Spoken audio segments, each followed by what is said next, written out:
What's going on, everyone? Welcome back to the show. So today I want to talk about a couple of different things. I want to talk about, there's a poll that CNBC put out, and they actually put it out on YouTube. And I want to show you guys that poll. We're going to talk a little bit about that. And I also want to talk about this $40 billion that will be going to Ukraine. I had some people, and I couldn't find the question. I usually save the questions, but I for whatever reason, I can't find it. But in the comments, someone asked, is this 40 billion, or it's equivalent right now to about 53 billion. I'll explain that in a minute. But is this 53 billion, is this enough for another round of stimulus checks? And why are we sending money to other countries? And so I want to answer that question, and I want to talk a little bit about what's going on when it comes to sending money to Ukraine. So that's what we're going to focus on this video. But first off, on this channel, we talk about personal finance, we talk about retirement, we talk about Social Security. If that sounds like something interesting to you, please subscribe to the channel and hit that little bell notification. That way you get notified anytime we put out a video. And like always, if you see my name and a picture of me in the comment section, make sure you see a check mark next to my name. That check mark signifies that it's me. If you do not see that check mark, it's not me. It's someone trying to impersonate me. Okay, so let's get right to it. I want to show you this first article here, and this is coming from CNBC. And this is U.S. Congress okays $40 billion in aid for Ukraine. And then they talk about this issue with Russia having 900 Ukrainian soldiers in a prison camp. But looking at just the $40 billion that was approved today, I watched a little bit of the Senate floor when they were talking about this, debating this. But it did pass, and it was a bipartisan bill. Okay, so we're talking about, I believe it was 86 to 11. So you had 11 senators that were opposed to it, but the vast majority of the senators were for moving forward with this $40 billion going to Ukraine. Now, there was already about $13 billion that was already at play. So they had already approved $13 billion, and they wanted to add an additional $40 billion. Now, this is more than what President Biden was asking for. He wasn't asking for quite that much. But they decided on this $40 billion. So this means that this money will be going to Ukraine. Now, I know there are people that are very upset with this, and I can kind of see both sides of this when it comes down to it. The reality is Ukraine needs as much help as they can get. However, we are not doing well right now in this country, and we're just looking at all the issues that are going on right now, and we can take a quick look at how the stock market reacted today. So S&P 500 down about a 0.5%. We had the Dow down about 0.75%. So, and the NASDAQ was down. And so overall, we had a down market, and that should tell us a lot when it comes down to it. We had the biggest losses yesterday since June of 2020, and now we're looking at another down day when it comes to the stock market. And not only that, but we have inflation. That's a big problem. We're looking at gas prices continuing to increase. So there's so many things that are on the table right now. And sending money to another country, is that something really that we should be doing at the present time? And let's get this straight. The money that we're sending is money that we don't have, right? It's kind of like this. This is the best analogy that I can think of. Let's say you have a credit card. So you don't have money in the bank, but you have this credit card and you can use this credit card. Are you going to use that credit card on things that you need? Or are you going to use that credit card to let someone else borrow money or buy things for them that they need? You should probably be using that credit card for things that you need. Okay, because first off, you don't have the money to pay, and you're probably going to have to figure out a way to pay it over time. Which I highly recommend against. If you have credit cards, you need to pay them off every month, but that's a whole nother topic. But when it comes down to it, if I have a credit card and I don't have money in the bank, I'm going to use that credit card for me. Okay, and you might call that selfish or what have you, but I'm not going to be lending out money to other people or buying things for other people when I don't even have the money to pay for it. And that's what we're looking at right now. We're deficit spending. We're in a situation where we don't have the money. We're just adding it to our debt, but we're sending $40 billion to another country, in that country that's at war. And we're looking at a situation where this is you could look at it as an investment, but we're sending money to a country that is fighting for their lives. And we might be in a situation where Ukraine in 6 months from now won't no longer be Ukraine. and that's unfortunate. And you know, I pray that everything works out for them. But when it comes down to it, we need to keep our house in order as well. Okay. And we have problems in the U.S., big problems. I talked about Social Security. I've been talking about Social Security for the last few months now. We need to do something about reforming Social Security. That is something that's a priority. We need to put money into that system, because that system, millions of people rely on that system every month. And if we're in a situation where we let the trust fund run out of money in 12 years or 10 years or whatever they're saying right now, then that's going to be bad for a lot of people.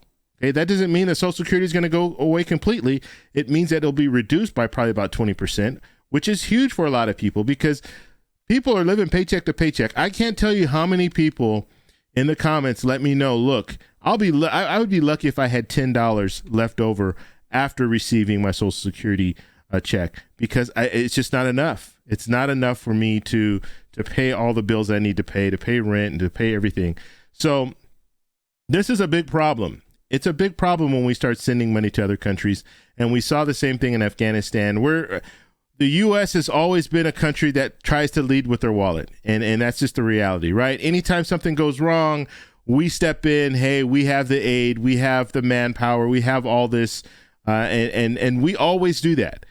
And that costs a lot of money. And so I don't really know. I don't know the right answer when it comes down to it. But sending $40 billion, that is clearly a lot of money, and we could be using that money in the U.S. Okay, so I want to know what you guys think about it. So let me know down below. But to answer the question, someone had a question where they were asking, as far as stimulus checks, is let's say 50 billion, because that's what it looks like now. It'll be about 53 billion. Is 53 billion enough for another round of stimulus checks? And the short answer is it depends. And when we're looking at this whole situation, the last stimulus checks that went out was about $400 billion. Okay, so obviously if it's $400 billion and you have 53 billion, that is not going to be enough to send those checks out to the same people who received checks before. And if we just round it, just do a kind of a rough rounding off, it'd be like maybe 12% of the people that received stimulus checks last time would receive stimulus checks if they only had 53 billion, or if they'd have to reduce it down. So instead of 1,200 or instead of 1,400, it would have to be maybe 600 or 500 or something like that. And then even in a situation like that, maybe you can get 25 to 30% of the people who received stimulus checks last time could receive a stimulus check with that 53 billion. So it is not enough to send out stimulus checks like they sent out before, but still, it's money. It's billions of dollars that could be spent in the U.S., but now will be going to another country. And there's another issue too when it comes to because a lot of this money will be going towards weapons, right? Now the problem with the weapons is that a lot of these weapons the Ukrainians don't know how to use. Because if we're sending planes, if we're sending different high tech, and we have some high tech stuff in the U.S., right? They don't know how to use it. So we can't really show them how to use it. I mean, I don't know exactly how they're doing it. They're obviously, there has to be some type of a transaction where we're teaching them or showing them how to use some of these weapons. But there's still a learning curve, and you have to learn how to use them, right? Just like if you were to receive a gun and you didn't know how to shoot it, someone's going to have to kind of walk you through the steps of how to shoot a gun. And so in situations like this, we're sending all these weapons, and some of these weapons probably won't ever be used because they don't know how to use them. And so, and it's kind of a fine line, because we don't want to get involved. We can't get involved. And so if we can't get involved, how much can we show them? When it comes down to that. And so there could be a situation where we're sending a lot of weapons that never get used because they simply don't know how to use them. And not just that. I mean, we're sending weapons. You have all these other countries that are sending weapons as well, and they all the weapons are different. And so it's going to be a real challenge for the Ukrainians to figure out how to best utilize the weapons that are being sent. So that's another thing too that we have to think about. Now, when it comes down to it, the 40 billion's already been approved, so the president will sign off on it. He'll go ahead and send that money. But we really, really need to start talking about things that need to happen in the U.S., okay? This is major legislation that went through. What about the major legislation that we were trying to get through for the last 7-8 months? The Build Back Better and all these different proposals that they were putting forward. This is one bill where you see bipartisan support. You see Republicans and Democrats coming on board to help Ukraine. But what about having a bipartisan bill coming on board to help the American people? That's the issue that I have. If you want to send 40 billion, okay, we don't have the money. Go ahead, send the 40 billion. But what about bipartisanship when it comes to the American people? That should be primary. And right now it's secondary, because all they're looking at this situation is the Republicans don't want to go along with the Democrats when it comes to helping the American people. How crazy is that? That is to me, that is unacceptable. Okay. And I won't just say Republicans don't want to go along with Democrats. Democrats also don't want to go along with Republicans to help the American people. So this is something that we really need to focus on.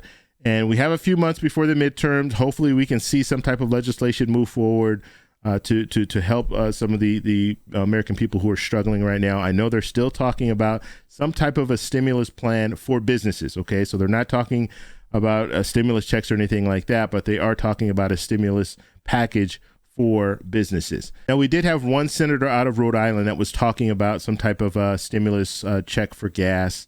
And we've been hearing about this, right? We've been hearing about the different gas, how they want to have some type of gas rebate or something like that. So we're still hearing talk of that, but it's just not at the same levels that we were hearing before. So I think with gas prices continuing to increase and with the stock market going crazy and with all the other things that are going on with inflation, I think this could be a good sign of maybe some type of a gas rebate coming in the near future. Let's hope. I mean, summertime is the perfect time to have some type of a gas rebate, because that's when gas prices are going to go even higher, because a lot of people are going to be traveling. So we'll have to see. We'll have to follow this story and see where that goes. Okay, and the next story I want to talk about today, and this will be the last story. This was a CNBC poll that was posted on YouTube. And the main reason that I want to focus on is because it got a lot of responses, 17,000 votes. Okay, now it's probably changed since then, because I copied this a little while ago, maybe a couple of days ago. But with inflation on the rise, where are you considering cutting your spending? Now, this is interesting, right? Because everyone's different. So when we start looking at a situation where inflation is on the rise, where are you going to cut your spending? What things are priority to you? Okay. Now I would say for me, it's going to be groceries. It's going to be groceries and shelter. So it's going to be my house and food. Okay. So in this poll, you have streaming services and cable, 12%. Okay, so you have 12% of the people saying that they're going to cut back when it comes to streaming services and cable. Retail. Okay, so buying just retail items, 16%. Travel. Now that's what I chose, travel. Now when I travel, I use points. So for me, it doesn't cost that much, but still, for me, when it comes to travel, if travel gets too expensive, then I'm going to cut back and definitely cut back on that. So 18% of the people said that. Now, dining out, this is huge. 45% of the people said they're not going to dine out. Okay.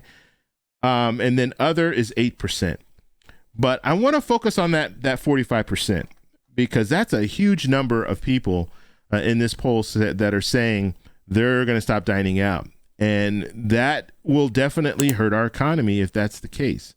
Because what people are saying is, you know what, I'm going to go to the grocery store, I'm going to buy food, and I'm going to make food at home. I'm not going to go out. Okay, so these restaurants are really going to start suffering. People who work at restaurants are going to start suffering.